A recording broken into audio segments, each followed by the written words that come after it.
ಈ ಸೀಮೆಗೆ ಶಿವ ನೀಡಿದ ವರವೋ, ಈ ಊರಿಗೆ ಇವಾಲದ ಮರವೋ, ಮೂರು ಸುತ್ತಿನ ಕಾಟೆ ಕಸ್ತಿಗೆ ನಿಂತ ಗರಡಿ ಮನೆ ನಾಯಕ, 6,000 ದಂಡು ಬಂದರು ಬಿಡನು ಕಾವಲಿನ ಕಾಯಕ.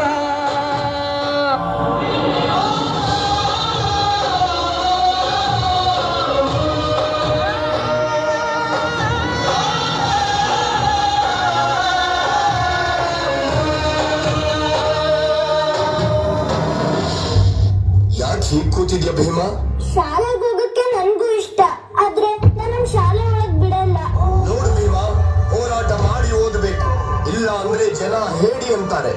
ಛಲ ಅನ್ನೋ ಮೆಟ್ಲನ್ನ ಹತ್ತಿ ಸಾಧಿಸ್ಬೇಕು. ಓದು ಅನ್ನೋ ಹೋರಾಟದಲ್ಲಿ ನೀನು ಆ ನಿಷ್ಕಲ್ಮಶ ನೀಲಿ ಆಕಾಶನ ಮುಟ್ಟಬೇಕು. ನಾನು ಸಾಧಿಸ್ತೀನಿ, ನಾನು ದೇಶಕ್ಕೆ ಮಾದರಿ ಆಗ್ತೀನಿ.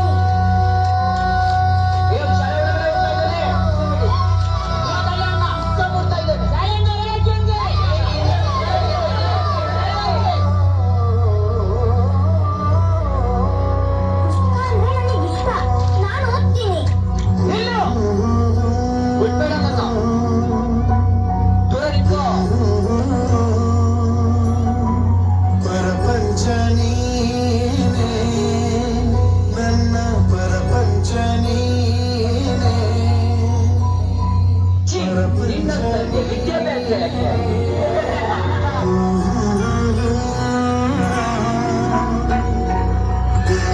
ನಾನೆಷ್ಟು ನಿನ್ನ ಹತ್ರ ಬರೋಕ್ಕೆ ಪ್ರಯತ್ನ ಪಡ್ತಿದ್ದೀನೋ ಅಷ್ಟೇ ಜನರು ನನ್ನನ್ನ ದೂರ ಮಾಡ್ತಿದ್ದಾರೆ. ಪರಪಂಚ ನೀನೇ, ನನ್ನ ಪರಪಂಚ ನೀನೇ. ಭೀಮಾ, ತರಗತಿ ಒಳಗಡೆ ಬಂದ್ರೆ ನಾವು ಕೂತ್ಕೊಳ್ಳಲ್ಲ. ಪ್ರಾಣ ನೀನೇ, ಪ್ರಾಣ ನೀನೇ, ಪರಪಂಚ ನೀನೇ, ನನ್ನ ಪರಪಂಚ ನೀನೇ. ಜಾತಿ ಹೆಸರಲ್ಲಿ ನಮ್ಮನ್ನ ಬೇರೆ ಮಾಡಿರೋದು ಯಾರು? ಇದನ್ನೆಲ್ಲರೂ ಒಪ್ಕೊಂಡಿದ್ದಾರೆ. ಯಾವ್ದೋ ಪುಸ್ತಕದಲ್ಲಿ ಬರ್ದಿರ್ಬೋದು. ಪುಸ್ತಕದಲ್ಲಿ ಬರ್ತಿದ್ರೆ ಅದನ್ನ ಒಪ್ಕೋಬೇಕಾ? ಒಂದಿನ ನಾನೇ ಪುಸ್ತಕ ಬರೀತೀನಲ್ಲ, ಆಗ ಇದನ್ನೆಲ್ಲ ಸರಿ ಮಾಡ್ತೀನಿ.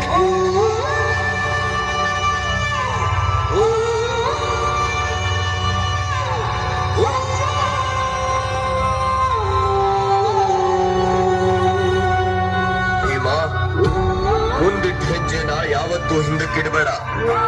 ನೀನಿಡೋ ಪ್ರತಿ ಹೆಜ್ಜೆಲೂ ಅಸಹಾಯಕರ ಗೆಲುವು ಇದೆ, ನೊಂದವರ ಸಂತೋಷ ಇದೆ, ಇವರೆಲ್ಲರ ಮುಂದಿನ ಭವಿಷ್ಯ ಇದೆ. ಅಪ್ಪ, ಮುಂದೆ ನಾನು ಎಂತ ಕೆಲಸ ಮಾಡ್ತೀನಿ ಅಂದ್ರೆ ಎಲ್ರೂ ಸಮಾನವಾಗಿ ಬದುಕ್ಬೇಕು, ಎಲ್ರಿಗೂ ನ್ಯಾಯ ಸಿಗೋ ತರ ಮಾಡಿ, ಎಲ್ರೂ ಭಯ ಇಲ್ದ ಬದುಕೋ ತರ ಮಾಡ್ತೀನಿ. ತಗೋ ಈ ಪುಸ್ತಕ, ಬರೆಯೋಕ್ ಶುರು ಮಾಡು. ಬರೀ ಪ್ರತಿ ಹೆಣ್ಣು ತನ್ನ ಸ್ವಂತ ಕಾಲ್ ಮೇಲೆ ನಿಂತ್ಕೋಬೇಕು ಅಂತ ಬರೀ.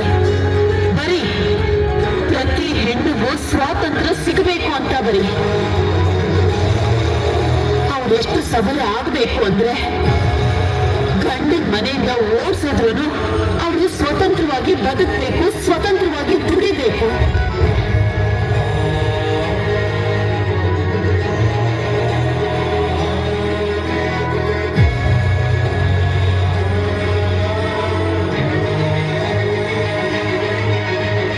ರಾಷ್ಟ್ರ ಸಂವಿಧಾನಕ್ಕೆ ನೀನೆ ಶಿಲ್ಪಿಯು, ನೀನೆ ಶಿಲ್ಪಿಯು, ದಾರಿದೀಪವು ನೀನೆ ಕಲಿಸಿಕೊಟ್ಟೆ ಸಮಾನತೆಯನ್ನು, ಸಮಾನತೆಯನ್ನು, ಏಕತೆಯನ್ನು.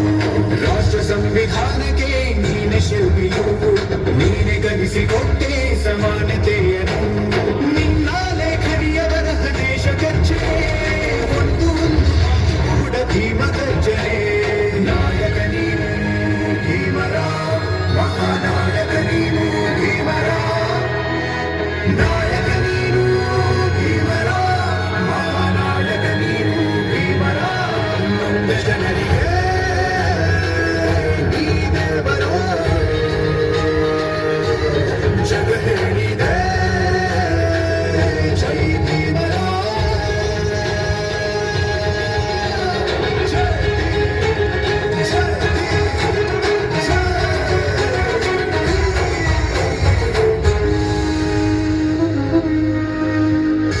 ಸಂವಿಧಾನ ರಚಿಸಲು ಡಾಕ್ಟರ್ BR ಅಂಬೇಡ್ಕರ್ ಅವರಿಗೆ ಅವಕಾಶ ಸಿಗುತ್ತದೆ.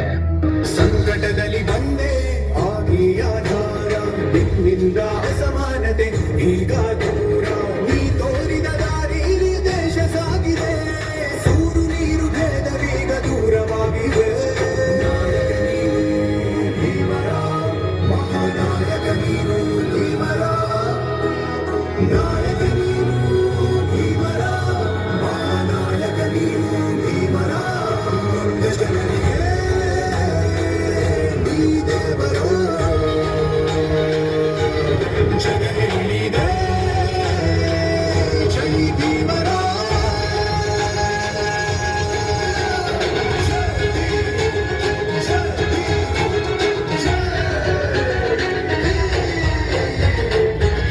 ಭಾರತದ ಕೀರ್ತಿಯನ್ನು ದಿಗಂತದ ಎತ್ತರಕ್ಕೆ ಏರಿಸಲು ಡಾಕ್ಟರ್ BR ಅಂಬೇಡ್ಕರ್ ಅವರ ಕೊಡುಗೆ ಅಪಾರ.